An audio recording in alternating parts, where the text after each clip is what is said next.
10º, que es el mes de Adar, a los 13 días del mismo mes, cuando debía ser ejecutado el mandamiento del rey y su decreto, el mismo día, diga el mismo día, en que los enemigos de los judíos esperaban enseñorearse de ellos, sucedió lo contrario. Diga, sucedió lo contrario. Porque los judíos se enseñorearon de los que los aborrecían. Ustedes.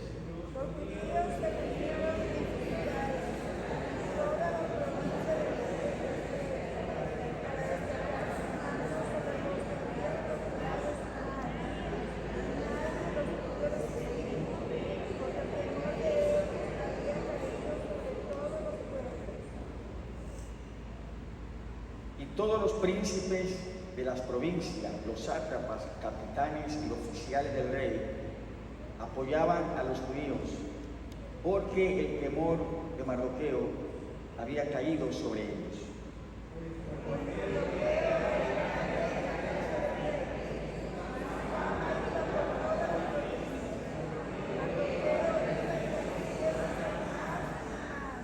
Amén. Hasta ahí esta primera lectura. Oremos. Padre, gracias te damos por la bendición esta noche, este tiempo, aquí en tu casa. Saber siempre de tu presencia en nuestro medio. Gracias, Espíritu Santo de Dios,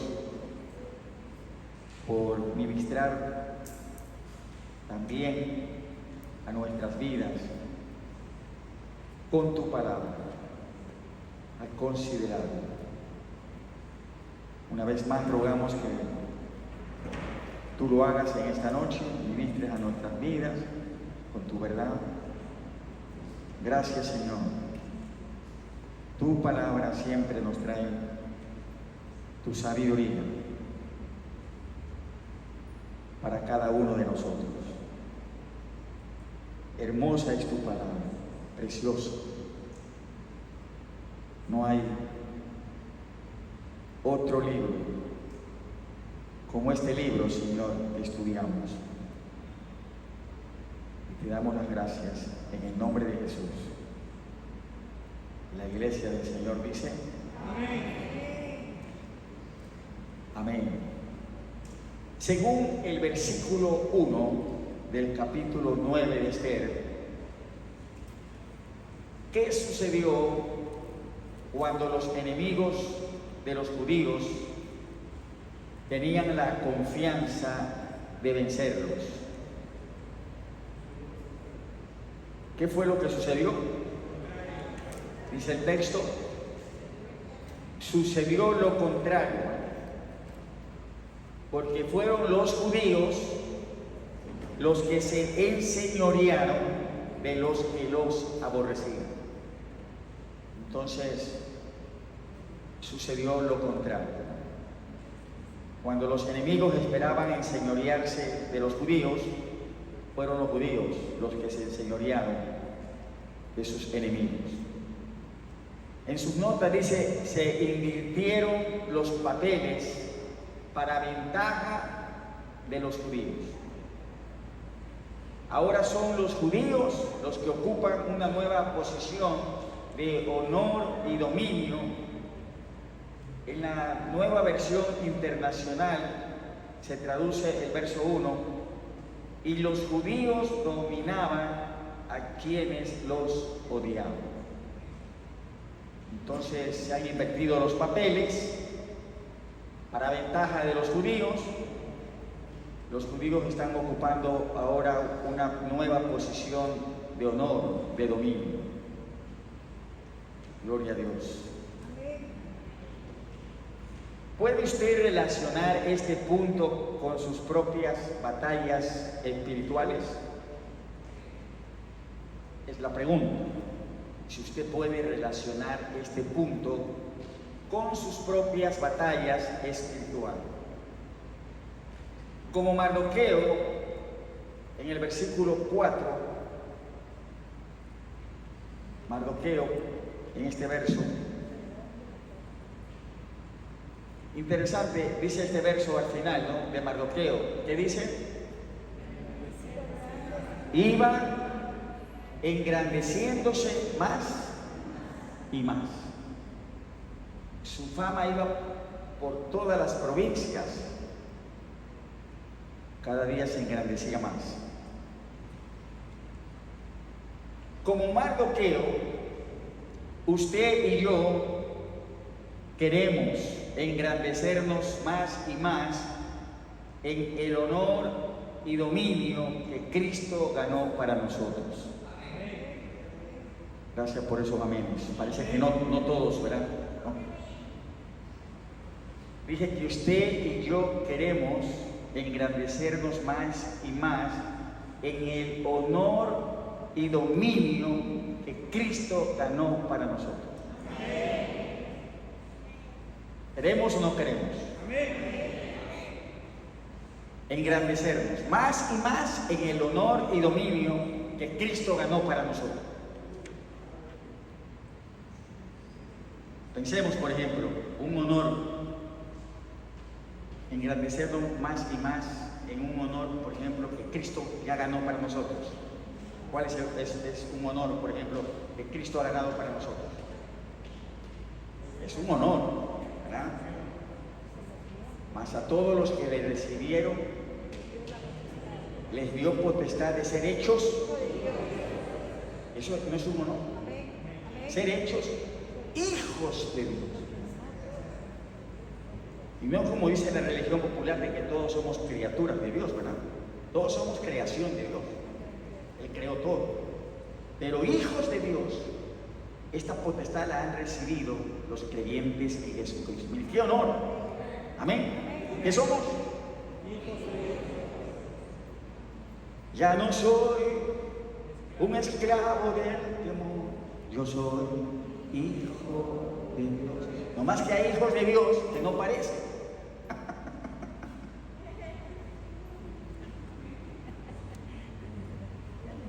Hay hijos de Dios y hay hijos de Dios. Entonces, las notas dicen, usted y yo queremos ser engrandecidos más y más en el honor y el dominio que ya Cristo ha ganado para nosotros. ¿Estamos?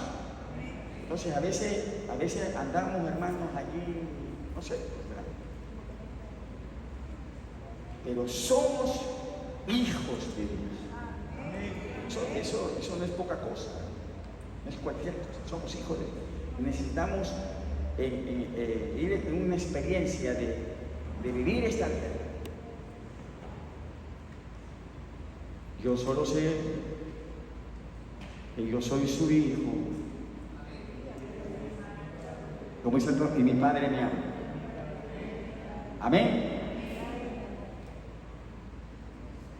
Usted y yo queremos engrandecernos más y más en el honor y dominio que Cristo ganó para nosotros. Sin duda usted y yo hemos visto y somos testigos, ¿verdad?,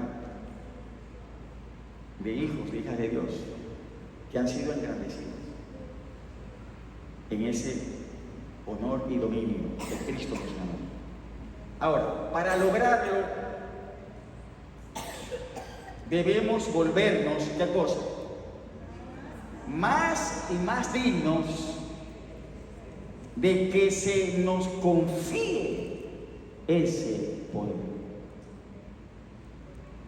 Amén. Queremos ser engrandecidos más y más en el honor, en el dominio que Cristo ya ganó para nosotros.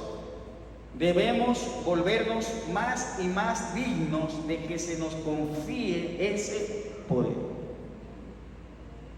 Entonces, a veces hay muchos a los que Dios no les puede confiar más, engrandecerlos más, porque no se les puede confiar ese poder, ¿no? Dice, no crean ni por un momento que porque Dios nos dio nuestro estado y dominio, nosotros podemos abusar de ello. Todos hemos visto eso. ¿o no?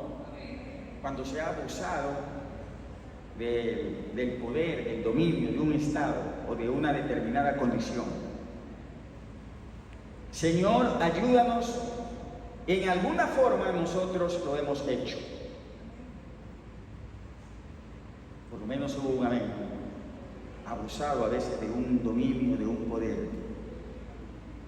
El Señor nos ayuda. Entonces, queremos engrandecernos más y más en el honor y dominio que Cristo ganó para nosotros. ¿Qué requiere esto? Que cada vez seamos más dignos de que se nos confíe este poder. Bien.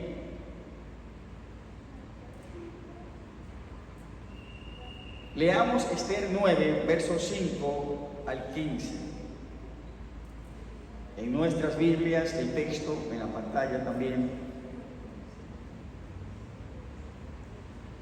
Versos 5 hasta el 15. Vamos a leer de manera alternada. Participamos de este pasaje. Comienzo en el 5 y ustedes van a seguir alternadamente el 6 y así hasta el versículo 15. Y asolaron los judíos a todos sus enemigos a filo de espada y con mortandad y destrucción, e hicieron con sus enemigos como quisieron. Ustedes.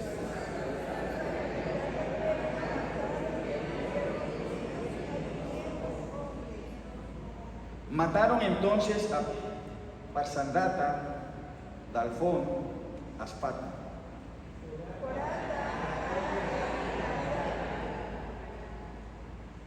Parmasta, Arisai, Aridai y Baisata.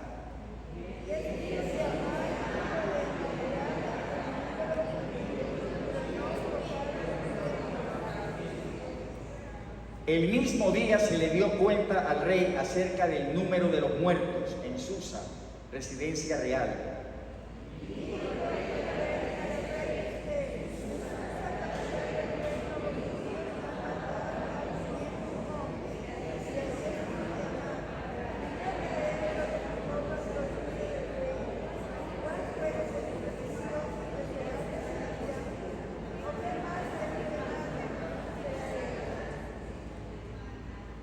Y respondió Esther: si place al rey, concédase también mañana a los judíos en Susa que hagan conforme a la ley de hoy y que cuelguen en la horca a los 10 hijos de Amán.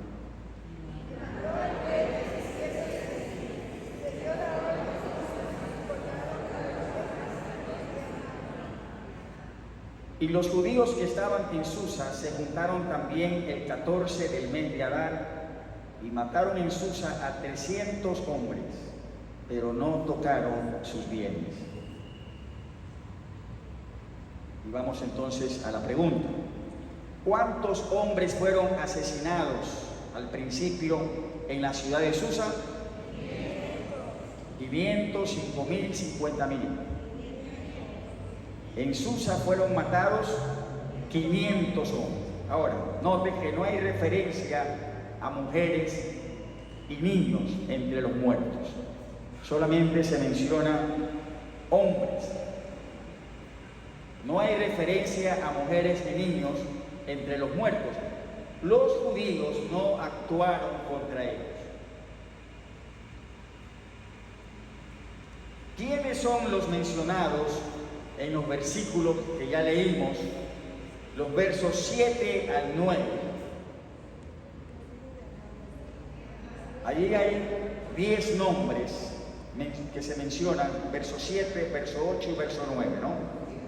¿Quiénes son los mencionados en estos versículos según el verso 10? Consejeros del rey, seguidores de Amán, hijos de Amán. Son los hijos de Amán, los mencionados.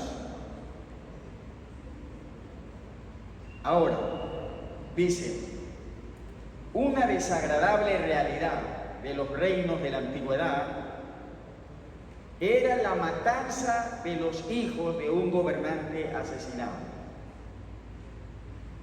Esa era la práctica antiguamente en los reinos, la matanza de los hijos de un gobernante asesinado. Esta medida radical aseguraba que no quedara nadie vivo para usurpar la autoridad o vengar la muerte del padre. Entonces, cuando mataban a un gobernante, a alguien líder, no solamente que lo mataban a él, sino que buscaban matar a sus hijos para evitar que alguien tome la posta o la venganza, que uno de ellos vengara tal vez la muerte de su padre. ¿Está usted listo para algo fuera de lo común? ¿Qué será esto? Algo fuera de lo común. ¿Está usted listo? Dice la pregunta. Examinemos con atención la siguiente cita. Y ahí viene esta cita. Los nombres de los hijos de Amán llaman la atención, ¿no?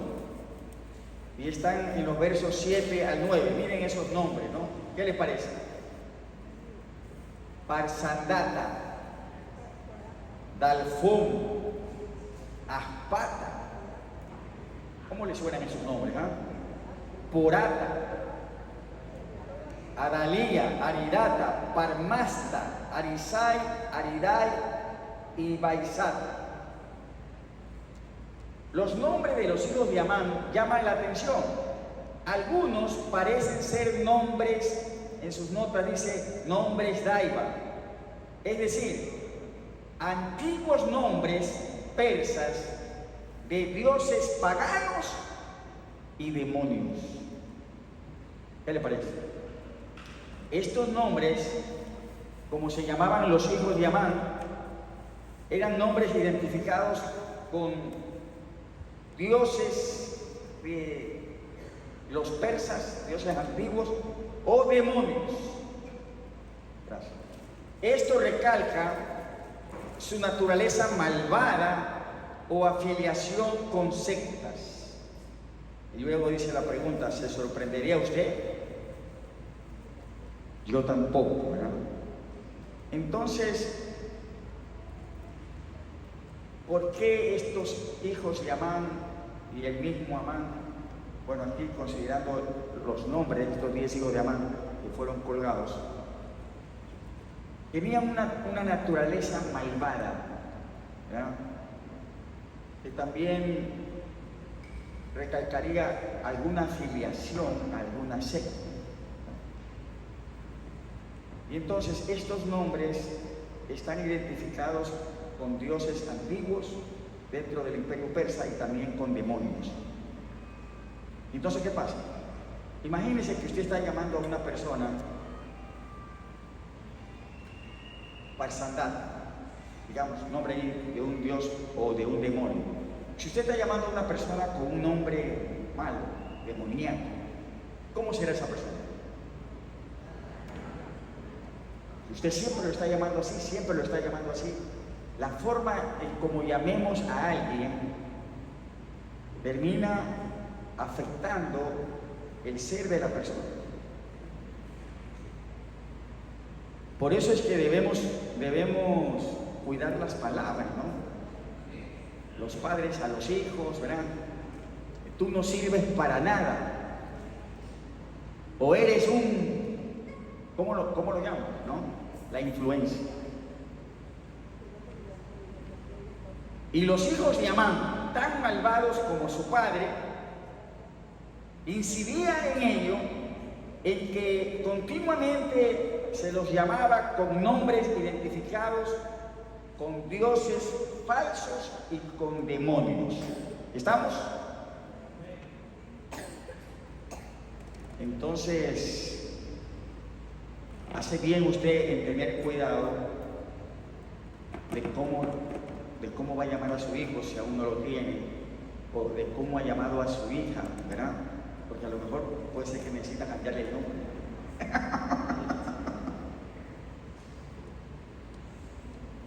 Y yo me acordaba del caso de Abraham. Mire, Abraham, que primero se llamó Abraham, tuvo que esperar como unos 25 años. 25 años para tener a Isaac. Ahora note, en Génesis 17:1, Dios le cambia el nombre, ¿no? Y en Génesis 17:1 dice, era Abraham de edad de 99 años. ¿Cuántos años? Y en ese mismo capítulo, a los 99 años, Dios le cambia el nombre a Abraham y le dice, no se llamará más, verso 5, no se llamará más tu nombre Abraham, sino que será tu nombre Abraham, porque te he puesto por padre de muchedumbres. Y eso es lo que significa Abraham, padre de una multitud. ¿Estamos? Escuchen, cuando a Abraham le cambian el nombre y ya no le llaman Abraham, sino que le empiezan a llamar Abraham, padre de multitud, a partir de los 99. ¿Sabe lo que pasó? El capítulo 21, el verso 5, más adelante dice el verso 5.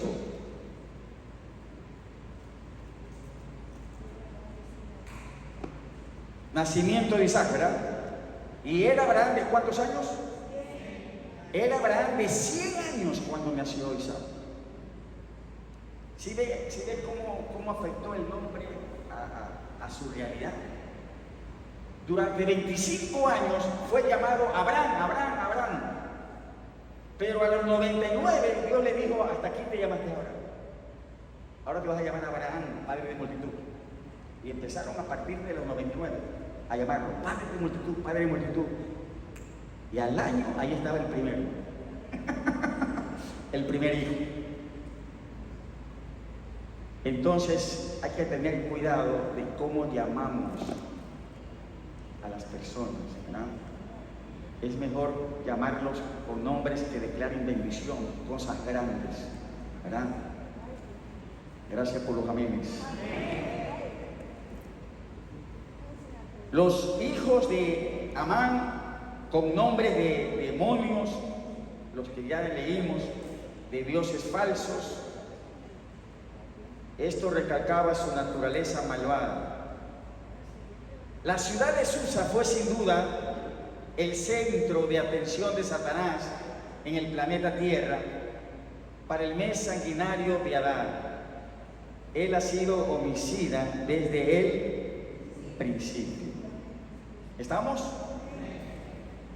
¿Qué quiere decir este párrafo?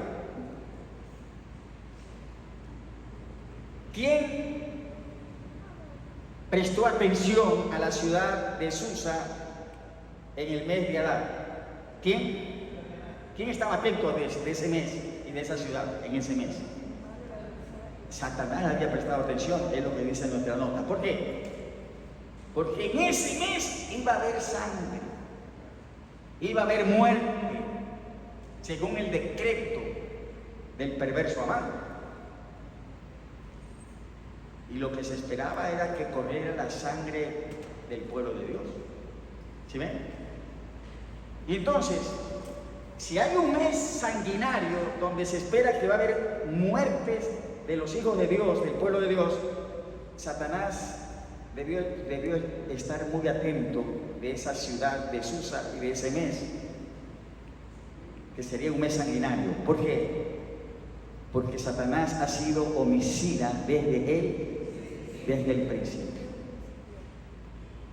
¿Cuál fue el primer asesinato que hubo en esta tierra? El primer asesinato que hubo, ¿cuál fue? Un fratricidio. Caín matando a Abel. ¿Y quién estuvo allí? Ahí estuvo Satanás. Luego escribe el Nuevo Testamento. Caín mató a Abel. ¿Y por qué lo mató?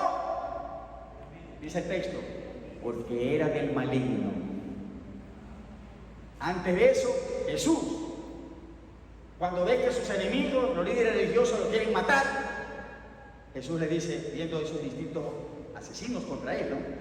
Le dice, ustedes son de vuestro padre el diablo, y los deseos de vuestro padre queréis hacer. Él ha sido homicida desde el principio. Entonces ese es el énfasis cuando dice que la ciudad de Susa, en el mes de Adar, donde se esperaba que iba a haber mucha muerte y derramamiento de sangre, allí sin duda estuvo Satanás. Susa fue su centro de atención. Sigamos descubriendo los sucesos en Esther 9.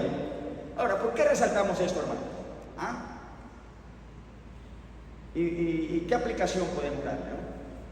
Si donde hay muertes y hay sangre, ¿no? Y crímenes, ¿quién está ahí? Muy atento, Satanás. Y entonces, si descubrimos esto por la palabra de Dios, ¿qué tenemos que hacer? La iglesia, pues tenemos que reprender al enemigo en el nombre de Jesús.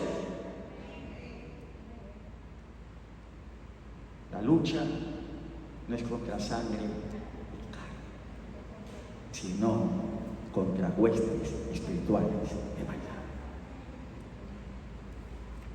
Y sin duda, no me queda duda, en nuestro país está faltando la oración de la iglesia contra el enemigo en esta nación que está matando a muchos. La policía no es suficiente. Esto es un conflicto que también tiene un aspecto espiritual.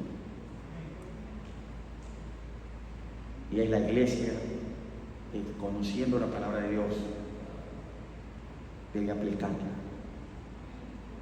Gloria a Dios. Amén. Por eso es que Esther, ¿cuántos días ayunó? No solo él. Y dijo, todo el pueblo ayune. Gloria a Dios. Y la sangre que corrió no fue la de ellos, sino la de sus enemigos.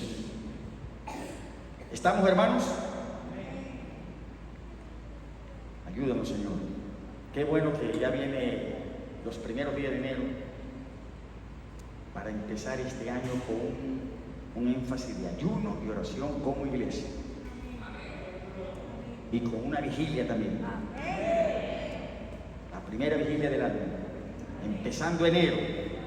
Un énfasis, hay mucho por lo cual debemos orar, ayunar y vigilar. Gloria a Dios. Vaya preparándose, hermano. Usted sabe que aquí las vigilias, esto se llena. Y nos unimos clamando a Dios. Bien, sigamos descubriendo los sucesos en Esther 9. Dice, ¿qué petición un tanto turbadora hizo Esther a Jerjes en el versículo 13?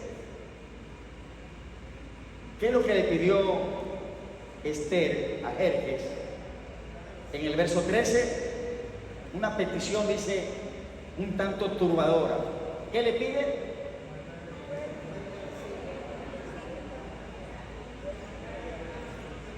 Tremendo está eso. El decreto había fijado un día, pero ahora la petición de Esther es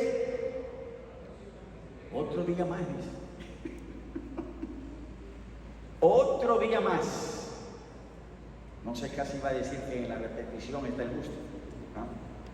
Pero dice que esta petición es un tanto turbadora. Esther está pidiendo a Jerjes, en este verso 13, un segundo día de venganza.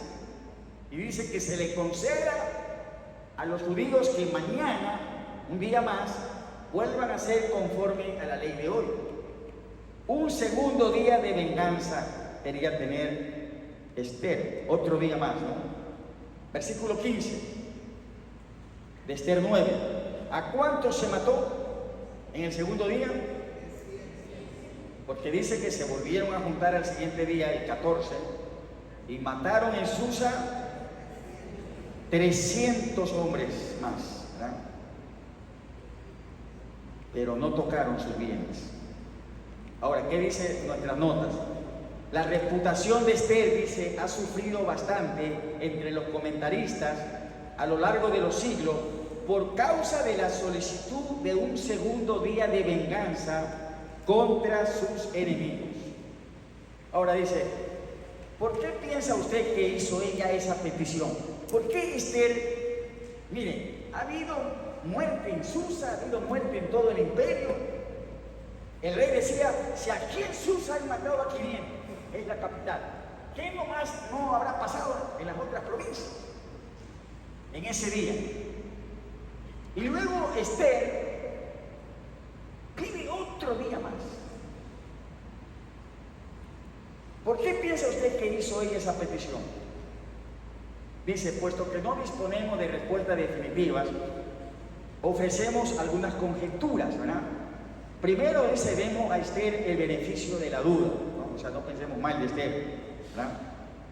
Pero démosle el beneficio de la duda. Entonces, en su nota dice, anote una buena razón por la cual ella habría pedido un segundo día de venganza y después anote una mala razón.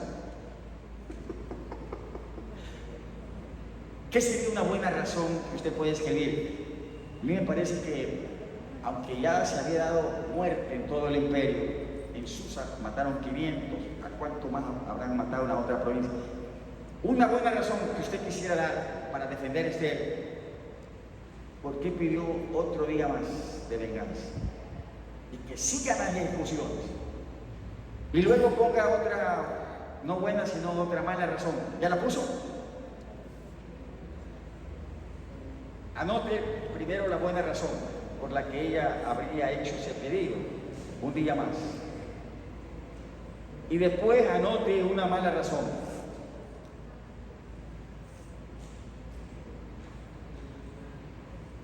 Mano Arturo ya escribió la buena o la mala. ¿Quién quiere aportar una buena razón que a usted le parece por la que Esther pidió un segundo día más? Una buena razón, pues, ¿qué sería?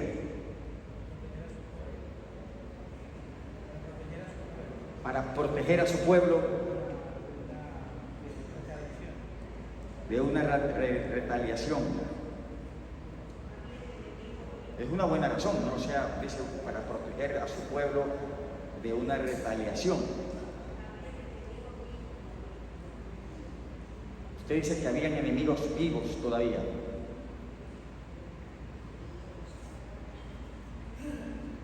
En su nota dice, ¿y una mala razón? Por venganza. ¿Ya? O sea, que usted ya ve a Esther como una mujer vengativa, ¿no? ¿Cuál fue su buena razón? ¿Cuál fue su mala razón? Seguimos con las notas porque el tiempo avanza. Dice, una buena razón pudo ser que Esther fuera consciente de que algunos enemigos temibles habían escapado en el primer día, ¿no? Entonces, puede ser que Esther, esa es una buena razón, que Esther estuvo consciente de que algunos enemigos temibles habían escapado en el primer día y representarían una amenaza continua.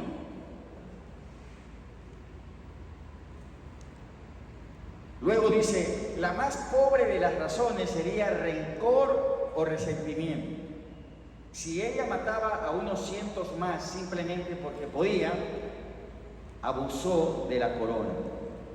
Sin embargo, basándonos en lo que hemos visto de Esther, me inclino a pensar que si Esther se excedió, quizá la haya motivado más el pánico que la maldad. Si es que se excedió en otro día más, ¿no? Puede ser que se excedió en pedir un día más, porque dice quizás la haya motivado más el pánico que la maldad. O sea, pidió un día más de venganza, no porque Esther era mala, sino que más bien fue una petición motivada por el pánico. ¿Cómo explicamos esto? No sé, yo me acordaba.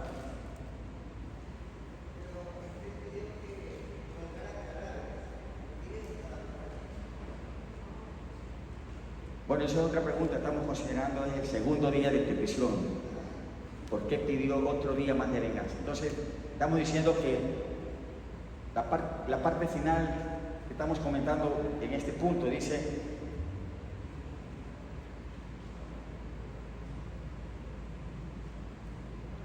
Esther se excedió, quizá la haya motivado más, ¿qué cosa? El pánico que la maldad. Entonces, motivada por el pánico, pues, aunque ya había habido ejecuciones un día, pidió que se hiciera otro día más las ejecuciones, ¿no? Y no sé, pues yo quería de alguna forma ilustrar esto, cuando el pánico lo mueve a usted, no es la maldad, no es que usted sea malo, sino que el pánico. ¿Sabe que yo tengo una mezcla de temor y de repugnancia? No lo puedo ver, es la forma que pienso que más describe lo que sigue. Tengo una mezcla de temor y de repugnancia cuando veo esas cucarachas voladoras. ¿Las ha visto? Cucarachas voladoras. Y usted las ve, entonces, y como que ve así, ¿no? Entonces, ahí estoy con una mezcla de temor, de repugnancia. ¿Y sabe lo que hago? ¿No? Estoy viendo a dónde va a aterrizar. Y entonces, tengo esa mezcla de temor y de repugnancia. Y entonces busco darle un golpe certero, ¿no? Con un chancletazo bueno. Y luego, no es que le doy una vez que le he dado,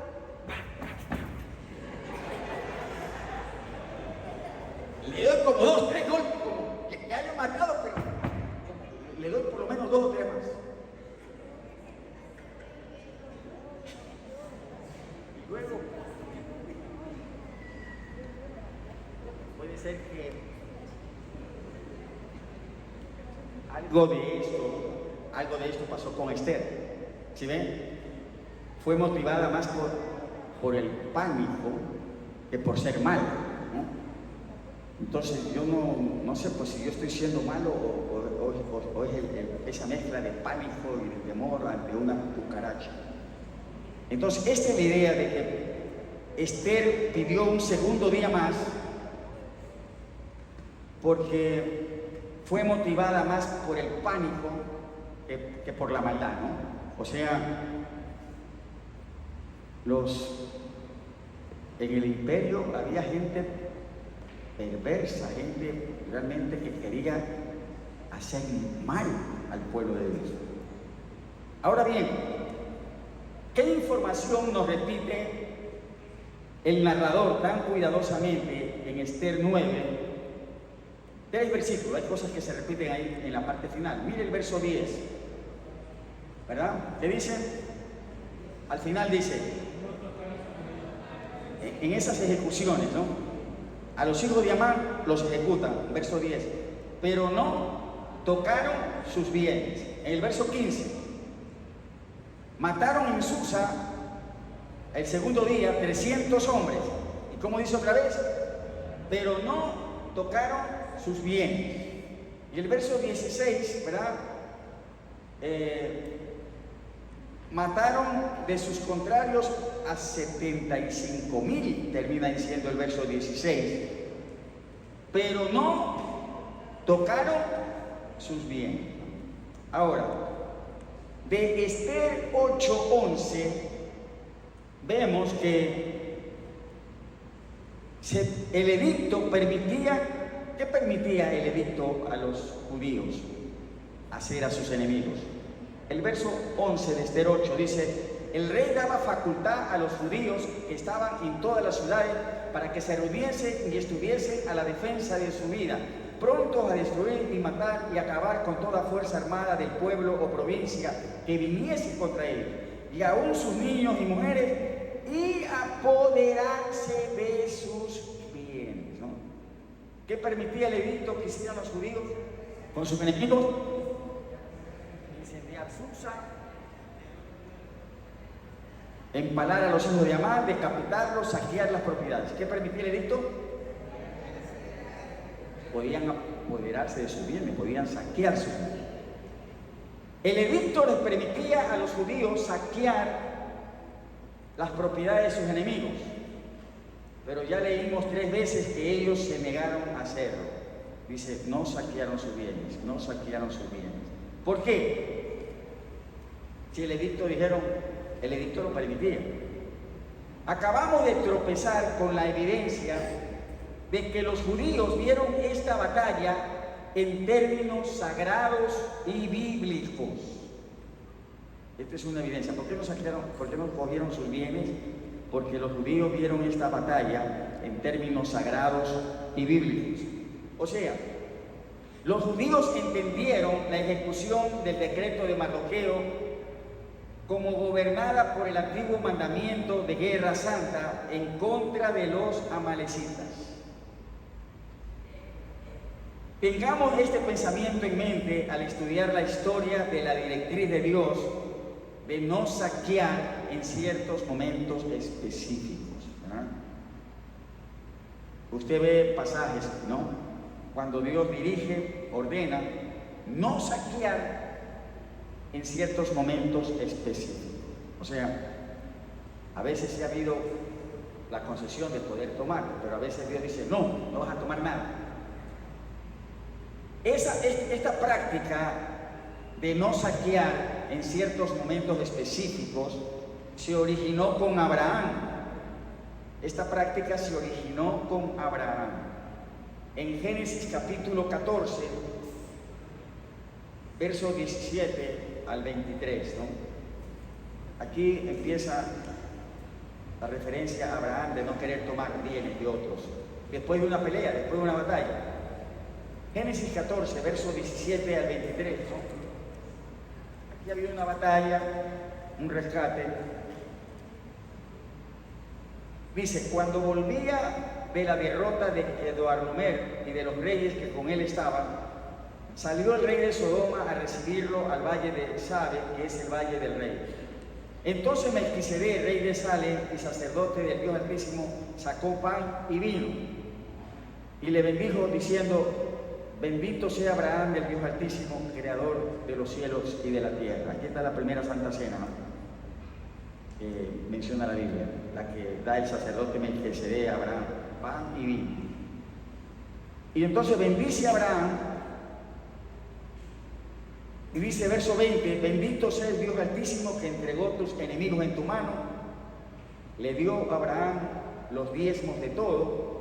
Entonces el rey de Sodoma dijo a Abraham, ¿qué le dijo? Dame las personas, porque él había rescatado el pueblo, había rescatado todo lo que los enemigos se habían llevado. Y el rey le dice, dame las personas y toma para ti los bienes.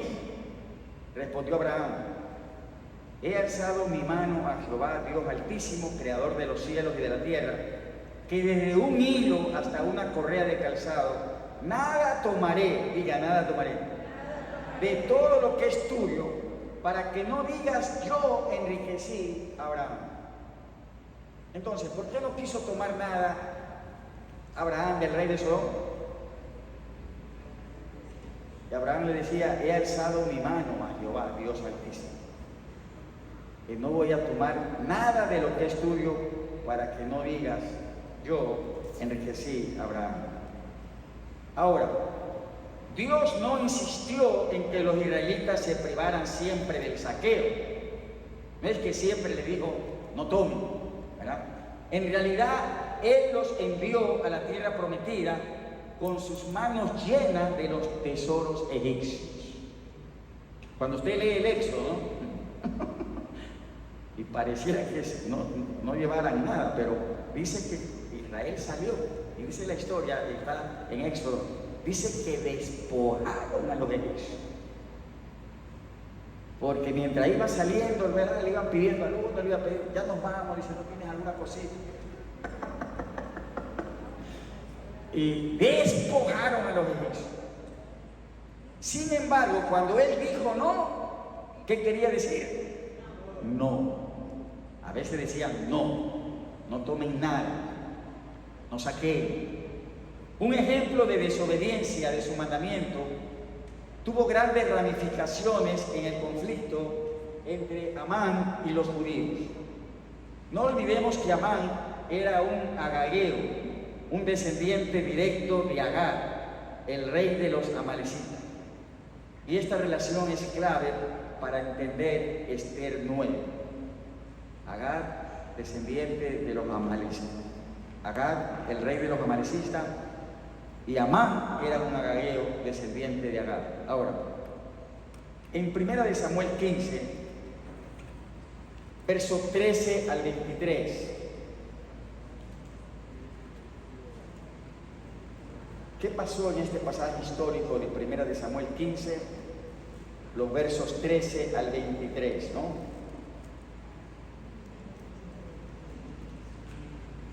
¿Sabe la historia, verdad? 1 de Samuel 15, versos 13 al 23. ¿Qué es lo que ha pasado en este pasaje, no? Samuel, de parte de Dios, le dice a Saúl, el primer rey de Israel: vas a hacer venganza, vas a ir contra Amalek y no vas a perdonar nada. Tenía que destruirlo todo. Diga, destruirlo todo. Saúl fue, hizo la matanza, destruyó todo. No.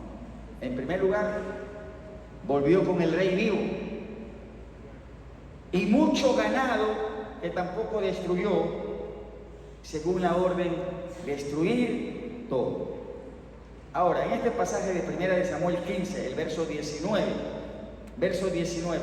¿qué pregunta le hizo Samuel a Saúl en relación con el saqueo?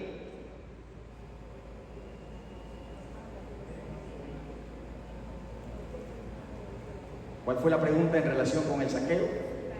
¿Ah? ¿Por qué no has oído la voz de Jehová? Ellos habían saqueado, ¿sí o no? Sí.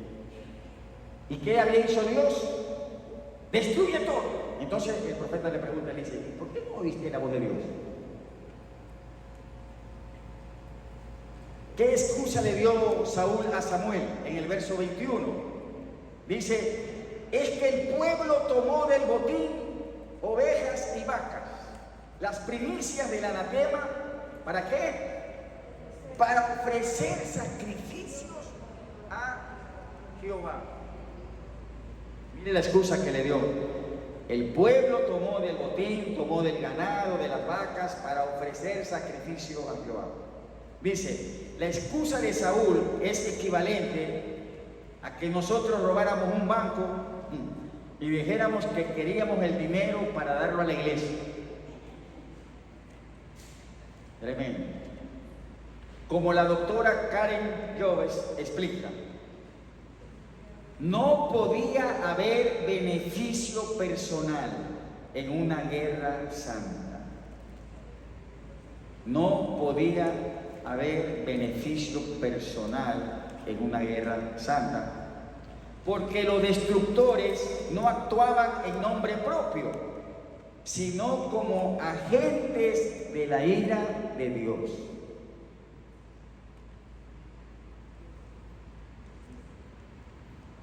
Entonces, en Esther, la negativa de los judíos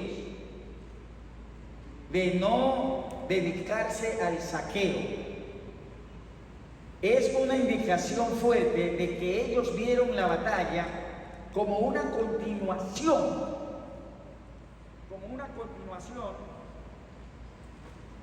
como una corrección de la batalla anterior con los amalecitas. Antes Saúl sí había tomado, sí había saqueado, pero ahora ellos ven esta batalla con sus descendientes, los Amán contra sus hijos, descendientes de Agar, como una continuación de aquella batalla. En 1 de Samuel 15, el saqueo no era simplemente un problema, era el problema. La intención de los judíos en Esther era tener éxito donde Saúl falló. Los judíos tuvieron la intención de tener éxito donde Saúl falló, sabiendo muy bien que si el primer rey de Israel hubiera hecho lo que se le había mandado, la línea malvada de Amán habría sido eliminada para siempre. En vista de tales hechos, volvemos a la pregunta: ¿estaba Esther equivocada o en lo correcto en su insistencia en un segundo día de venganza? Ellos vieron, y aquí hay otra perspectiva, ¿no? Ellos vieron esta batalla como una continuación de la anterior, cuando Saúl falló. Bueno, solo Dios lo sabe, y él por alguna razón se mantiene en silencio. A continuación, en nuestras notas hay un párrafo, hermanos, ayúdenme. En este párrafo usted debe subrayar los pensamientos que le ayuden más a lidiar con el concepto de violencia retributiva, ¿no? ¿Sí entiende la frase, no? Hay un párrafo donde usted tiene que subrayar los pensamientos en este párrafo que a usted le ayuden más con el concepto de la violencia retributiva, ¿no? Ah, no, es que tú me diste, entonces yo te doy, ¿no? Así como me hiciste, te voy a hacer. En este párrafo, ¿qué pensamientos? Subraye los pensamientos que nos ayuden más a lidiar con este concepto de violencia retributiva. ¿Cuáles pensamientos señala usted que le ayuden, ¿no? Dice: la violencia retributiva aparece por todo el Antiguo Testamento, pero Jesús enseña el amor a los enemigos en el Nuevo, ¿no? Durante el Antiguo Pacto se decía, y el Señor Jesús dijo: oíste que fue dicho ojo por ojo y diente por diente. Ah, tú me sacaste un ojo, pues lo vas a pagar con un ojo. Me volaste un diente, te voy a volar otro. Entonces, en el Antiguo Testamento hay este énfasis de la violencia retributiva, ¿no? Como Él hizo, así se le hará. Pero en el Nuevo Testamento Jesús enseña el amor a los enemigos. Gracias por los aménes. No es fácil amar a los enemigos, pero hay que amarlos. Estas dos ideas parecen completamente contradictorias, ¿verdad? La violencia retributiva o amar a los enemigos.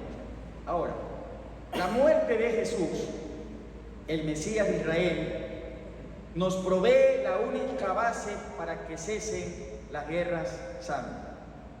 Y la llenura del Espíritu Santo nos provee el único poder mediante el cual uno puede amar a sus enemigos como a sí mismo. Gloria a Dios. Llenos del Espíritu Santo. La venganza que corresponde a nuestros pecados contra otras personas y la que corresponde a los pecados de otros contra nosotros ha sido satisfecha mediante la muerte de Cristo en la cruz. Amén. ¿Sí que estamos, hermanos, esto?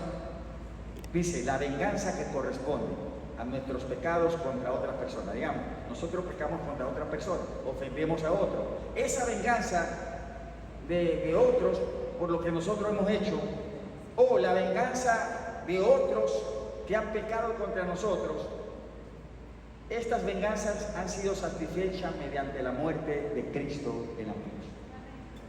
¿Por quiénes murió Jesús? ¿Por quiénes pagó Cristo en la cruz? Por los pecados de todos. Gloria a Dios. Por eso dice esta nota, la venganza ha sido satisfecha mediante la muerte de Cristo en la cruz. Entonces, algo que nos ayude a vencer este sentimiento a veces negativo, ¿no? De ser vengativo, es mirar que, sí, esta persona ha hecho esto, me ha hecho esto, me ha ofendido. Puede ser grave la ofensa, pero usted tiene que ver más allá de eso y decir, pero Jesús en la cruz pagó por él también. Y si él en un momento en su vida se arrepiente y recibe a Cristo, Dios lo va a hacer hijo o hija de Dios. Amén. Cristo en la cruz ha satisfecho la venganza que corresponde de las ofensas de los demás. Ahora, vamos a distinguir la guerra santa de la guerra en general. Algunas guerras son dignas de pelearse, ¿no? Sin embargo, la guerra más santa de todas ya fue ganada por Cristo en la cruz. Las cuestiones de venganza religiosa están reservadas para Cristo Jesús, tanto ahora como en los días venideros, cuando Él juzgue los corazones de la humanidad. Nosotros tenemos algo que aquellos que nos precedieron bajo el antiguo pacto no tuvieron, como Yahweh señala tan elocuentemente. La estrategia de Dios en contra del pecado y del mal fue la de esperar a un guerrero perfecto que podía llevar a cabo la justicia divina con manos limpias y corazón puro. Su nombre es Jesucristo. Gloria a Dios. Por eso, amados, no os venguéis vosotros mismos, sino dejad lugar a la ira de Dios, porque Cristo está: mía es la venganza, yo pagaré, dice el Señor.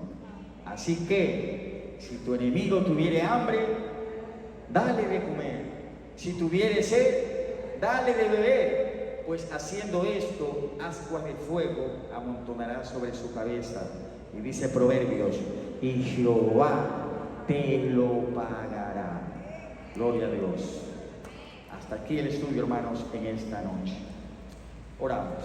Padre Celestial, gracias te damos, Señor, en este tiempo una vez más por tu palabra. Gracias por tu sabiduría. Lo